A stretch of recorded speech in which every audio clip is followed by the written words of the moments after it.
आज एक बहुत ही खास कहानी सुनते हैं, एक सिक्के की करुणा। ये कहानी छोटी सी है, पर इसका संदेश इतना गहरा है कि हमें सोचने पर मजबूर कर देगा। अच्छा, कहानी में आगे बढ़ने से पहले एक सवाल पर सोचते हैं। दौलत का असली मतलब क्या होता है? क्या ये सोना चांदी है, बैंक में रखा पैसा है, या फिर कुछ और ही है? चलिए, इस सवाल का जवाब कहानी में ही ढूंढते हैं। तो कहानी का पहला पड़ाव है हिमालय की एक रात। कहानी की शुरुआत ही एक बहुत ठंडी और अकेली यात्रा से होती है। तो सीन कुछ ऐसा है। जगह है हिमालय की बर्फीली वादियां, वक्त है कड़ाके की ठंड वाली एक रात, और इस सफर पर अकेले हैं स्वामी विवेकानंद। जरा सोचकर देखिए, हिमालय की वो जमा देने वाली रात और स्वामी जी बिल्कुल अकेले हैं। उनके पास ना तो कोई गर्म कपड़ा है, ना कोई कंबल। ऐसी हालत में जिंदा रहना ही अपने आप में एक बहुत बड़ी चुनौती है। और यहीं पर कहानी एक मोड़ लेती है। सामने आती है लकड़ी, और साथ ही एक बहुत बड़ी दुविधा। एक ऐसा फैसला लेना होगा जो बिल्कुल भी आसान नहीं है। रास्ते में स्वामी जी की मुलाकात एक गरीब बढ़ई से होती है।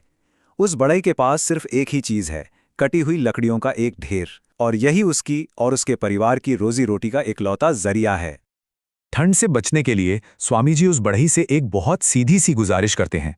वो बस थोड़ी सी लकड़ी मांगते हैं ताकि आग जलाकर उस रात जिंदा रह सके। बात छोटी सी थी, पर सवाल जिंदगी और मौत का था। लेकिन बढ़ई का जो जवाब था, वो सच में दिल को छू लेने वाला था। उसने कहा, स्वामी जी, मेरे पास लकड़ियां तो हैं, पर अगर इन्हें जला दिया तो कल मेरे बच्चे भूखे सोएंगे। ये उसकी मजबूरी की आवाज थी। तो आप देखिए, बढ़ई के सामने कैसी मुश्किल आन पड़ी थी। एक तरफ अगर वो लकड़ी जलाता तो उसे और स्वामी जी को उस रात ठंड से राहत मिल जाती, लेकिन इसकी कीमत क्या होती? उसके बच्चों की भूख। दूसरी तरफ अगर वो लकड़ियां बेचता तो खाने के पैसे तो आ जाते, पर फिर रात भर ठंड में ठिठुरना पड़ता। अब आता है कहानी का तीसरा और सबसे अहम हिस्सा, करुणा की कीमत। और यहीं पर एक ऐसा काम होता है जो सब कुछ बिल्कुल बदल कर रख देता है। बढ़ई की ये लाचारी और ईमानदारी भरी बातें सुनकर स्वामी जी परेशान नहीं हुए, बल्कि उनके चेहरे पर एक बहुत शांत मुस्कान आ गई। ये मुस्कान आने वाले एक बड़े बदलाव का इशारा थी।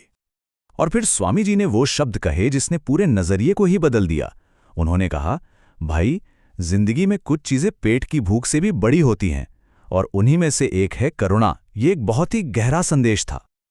और बस इतना कहकर उन्होंने अपनी कमर से कुछ निकाला, सिर्फ एक चांदी का सिक्का, और वो सिक्का उस आदमी को दे दिया।